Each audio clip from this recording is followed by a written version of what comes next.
İlk qayıdış təkcə doğma torpaqlara deyil, əməyə, inkişafa və qurulan yeni iqtisadi həyata qayıdışdır.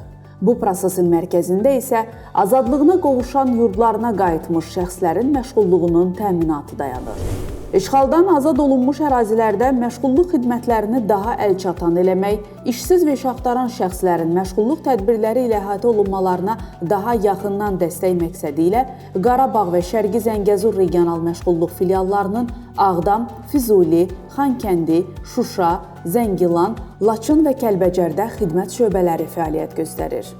Xidmət şöbələrində işsiz və iş axtaran şəxslərə məşğulluqdan məskunlaşmaya prinsipi əsasında işlə təminat, özünü məşğulluq, peşə hazırlığı, peşəgönümü məsləhət xidməti və digər aktiv məşğulluq tədbirlərinə cəlb edilmələri istiqamətində xidmətlər göstərilir. Artıq öz doğma yurdlarına köçürülmüş 7315 sakinin məşğulluğu təmin edilib.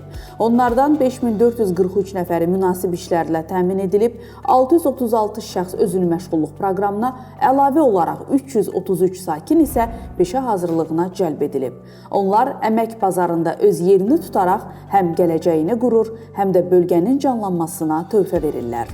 İşğaldan azad olunmuş ərazilərdə agentlik tərəfindən 25 əmək yarmarkası da keçirilib. Yarmarkada işsiz və iş axtaran şəxslərə 2500-ədək vakansiya təqdim edilib. Eyni zamanda azad edilmiş ərazilərdə fəaliyyət göstərən işə götürənlərin iştirakı ilə 16 dəyirmi masa keçirilib. Bu görüşlərdə 236 işə götürən məşğulluq xidmətləri barədə məlumatlandırılaraq sakinlərin işlə təminatı sahəsində onlarla birgə görüləcək işlər müzakirə edilib. Bundan əlavə, Bərdə rayonunda Dövlət Məşğulluq Agentliyinin Qarabağ Peşə Hazırlığı Mərkəzi fəaliyyət göstərir. 2023-cü ildə Prezident İlham Əliyevin iştirakı ilə istifadəyə verilmiş mərkəz, işğaldan azad olunmuş ərazilərdə insan kapitalının inkişafı və ixtisaslı kadrların yetişdirilməsində mühüm rola malikdir. Mərkəzdə 7 emalatxana, 8 sinif və instruksiya otağı, peşəgönümü və karyera planlaması mərkəzi, inzibati və texniki otaqlar fəaliyyət göstərir. Burada 48 peşə istiqaməti üzrə tədrisin təşkili üçün imkanlar yaradılıb.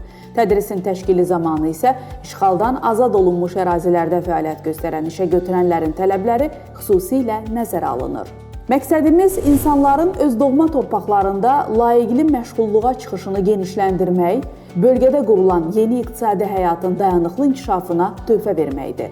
Onlardan hər biri üçün iş imkanı yaratmaq, bilik və bacarıqlarını inkişaf etdirmək bizim üçün təkcə vəzifə deyil, həm də məsuliyyətli bir missiyadır. Doğma torpaqlarda indi həyat var, iş var, gələcək var.